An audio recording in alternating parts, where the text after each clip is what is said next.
We all want to build an attractive physique, and we all have our reasons behind it. So you go and follow some of your favorite fitness influencers, you watch their YouTube videos, you might even buy some of their workout programs, but you're just not getting the same results they're getting. Why is that? 2 years ago, I started my fitness journey, and I'm not a fitness influencer just like you. I'm a regular full-time student just trying to build a physique that I've always wanted. And I've got something I want to share with you. For many fitness influencers, fitness is literally their job. They get paid to go to the gym for more than 3 hours a day, and whatever time suits them, they've got the time to cook nice, nutritious, high-protein meals that look super aesthetic on Instagram, and working out and staying fit is all part of their job. But for people like you and me, we don't get paid to work out. We don't get paid to stay fit. We're usually working 9 till 5 or studying all day. So we have to find time to work out either before or after work. And both of those situations aren't ideal because we're either mentally tired or physically tired. And we can't give every single workout our 100%. So if we're not putting in the same effort as the fitness influencers 100% of the time, how can we expect to get the same results as them? I know it's hard to hear, but for most of us, we're never going to look exactly like those fitness influencers. But I'm here to tell you that you can get pretty close. 85% close. And I'm going to show you exactly how in a way that's backed by science, so you can do the basics, spend less time in the gym, and still get most of the results. One of the first questions that everyone asks when they start the gym is, how do I create an effective workout plan? If you're anything like me, when I started my fitness journey, I got so fixed on all of the fancy exercise techniques like drop sets, supersets, giant sets. And the thing is, the fitness influencers that are using these techniques are doing that because they've already built a solid foundation of muscle. So they can afford to spend the time and energy looking into specific exercises that are going to help them build that one specific muscle group that they want to improve on their physique. Imagine trying to build the 5th story of a block of flats before you've even put the foundations down.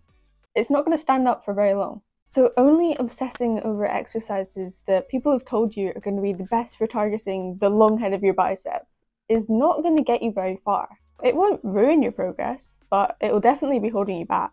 So instead, when we're building our workout plan, we mainly want to focus on exercises that involve multiple muscle groups. So that means we're going to get the most bang for our buck. These are called compound exercises, and it includes things like squats, deadlifts, lunges, bench press, and pretty much any exercise that involves more than one muscle group. So to get the biggest stimulus for muscle growth in our sessions, we want to base our workouts around these compound lifts. For each workout, I want you to choose just 2 or 3 compound lifts, and the final 2 or 3 movements are going to be ones that we call isolation exercises or accessory movements. These are really good for helping you build a well-rounded physique and are also great to include if you're looking to bring up a specific lagging muscle group. You've built your first workout, but how many reps and sets should you be doing of each exercise? For muscle growth, it's usually recommended that you do 3 sets of 12 reps, and this is complete rubbish. Well, not complete rubbish, but if you go into it with the wrong mindset, then it's not going to work for you. And I know you know this makes sense. Take a look at this set of 12 reps and tell me if you think it's going to build muscle.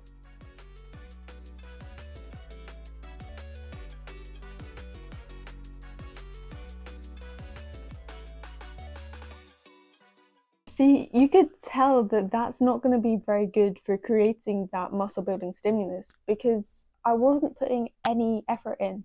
I was exaggerating the point a little bit in that video, but you get the picture. When you're doing your reps, you don't have to go to complete failure, but you should be stopping 1 or 2 reps shy at most.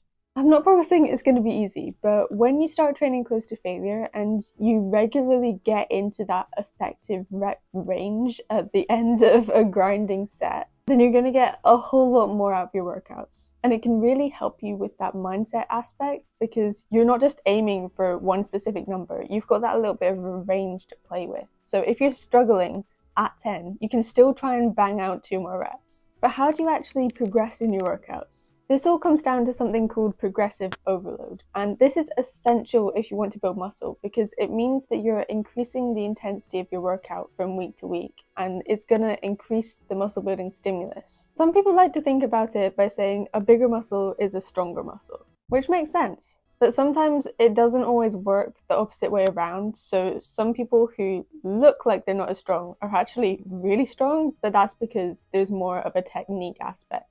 But sticking to the basics, there's one method of applying progressive overload that I recommend that you do. It's called double progression. The simplest way to explain double progression is increase your reps until you hit the top of your rep range, then increase the weight and repeat the process.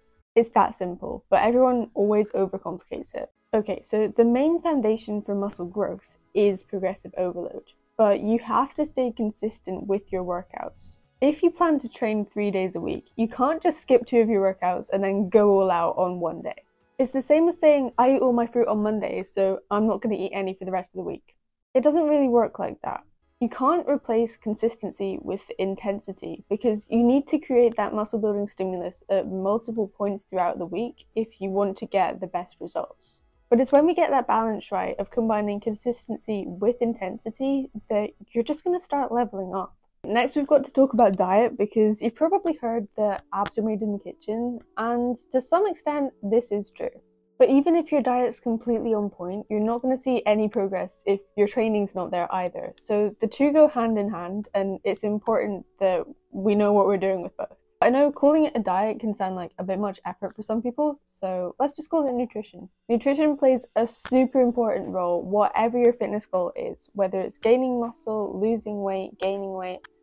It's essential. Now, I could get into a whole lot of stuff about nutrient timing, how much protein, carbs, and fats you need, your macros, your calories, but I'm going to keep it to the absolute basics because that's really all you need to get 85% of the results. So in general, if you want to gain weight, you need to eat more calories than you burn throughout the day. If you want to lose weight, you need to eat fewer calories than you burn throughout the day. This is called calorie balance, and it is the only thing that determines weight gain or weight loss.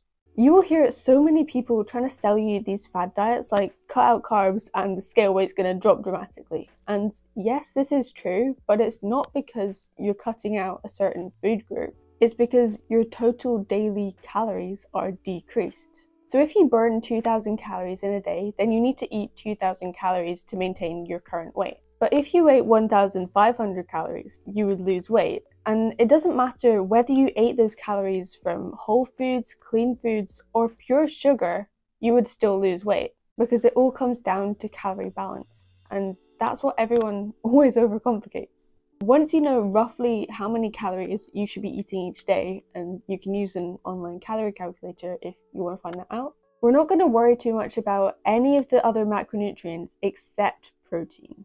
I'd recommend getting at least 1 gram of protein per pound of body weight each day. But to keep it super simple, aim to eat around 3 to 5 meals a day and include at least 1 or 2 protein sources in each meal. You want to base your meals around that protein source, so the protein's sort of the star of the show, and you're never going to forget to include that protein in your meals. You can even take it a little bit further, and when you're actually eating your meals, eat the protein first. This is a good idea because protein actually satiates you a bit more than some of the other macronutrients. So making it a priority to eat your protein first means that there's no risk that you're going to be completely full and not able to finish your protein at the end of your meal. And I keep banging on about protein because essentially it is the building block that your body needs to be able to build and grow new muscle tissue. So if you don't have protein in your diet, then you're not going to build much muscle. And splitting your protein up into 3 to 5 meals a day has been scientifically shown to produce the most muscle growth because you're keeping your protein synthesis level pretty consistent throughout the day. I'm not going to go into any more depth on protein here, but I do have a full in-depth video if you're more interested. The most important meals of the day are your pre-workout and your post-workout meals. And in these meals, you want to include a lot of carbs, especially pre-workout, to give you the energy you need to push hard in your session, and obviously protein. So some examples of a pre-workout meal could be fruit, some cereal, and a protein shake, or some yogurt, granola, and berries. And you'd want to eat this about an hour or half an hour before your workout. After your workout, as you can imagine, it's really important that we refuel. Some examples of a post-workout meal could be a chicken wrap, some protein oatmeal, or even just something like spaghetti bolognese. In terms of supplements, if you're just starting the gym, the only one I'd recommend that's going to save you time and going to be worth your money is protein powder. It's just so convenient to have on hand if you find it hard to hit your protein target, and you can mix it into things like yogurt, your oatmeal. You can do so much with it. Literally just grab a shake and head out the door. But other than that, if you're a beginner, you really don't need any other supplements. I'd even go as far as to say when you're starting out, you don't even need pre-workout. I still don't use pre-workout. I don't even have caffeine. But if you are someone who does rely on caffeine, then try having a coffee before you work out, and that'll have a very similar effect. Also remember to stay hydrated. Okay, so you know how to structure your workouts and you've got your diet down, but how often should you actually be training? As we already know, we don't have every single day to commit to going to the gym, and quite frankly, your body's not going to be able to recover if you are training every single day anyway. I could go into all the different workout splits you could do to get the best results depending on how many days you go to the gym each week, but I don't want to overcomplicate this video, so I've already done it all for you. So whether you've only got 2 days you can go to the gym each week, or you've got a full 6 days you can work out, I've created some free downloads for you in the description with a whole workout plan for the week.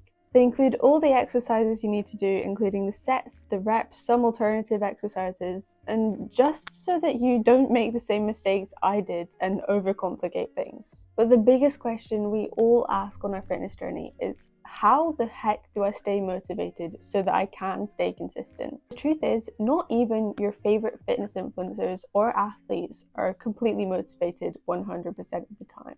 But setting smaller, achievable goals can go a long way in helping us to stay consistent. So if your goal was to gain 10 pounds of muscle, instead of freaking out over the fact that, oh my goodness, I need to gain 10 pounds of muscle, focus on building 1 pound of muscle and then do that 10 times. Or if your goal was to lose 10 pounds of fat, focus on losing 1 pound of fat and do that 10 times. Focusing on these smaller goals is actually going to help you stay more motivated more easily because you're going to be checking off those smaller goals more often. Another thing that can be a game changer if you find it hard to be consistent is treat your gym sessions as an appointment. You wouldn't make a doctor's appointment and then just not turn up.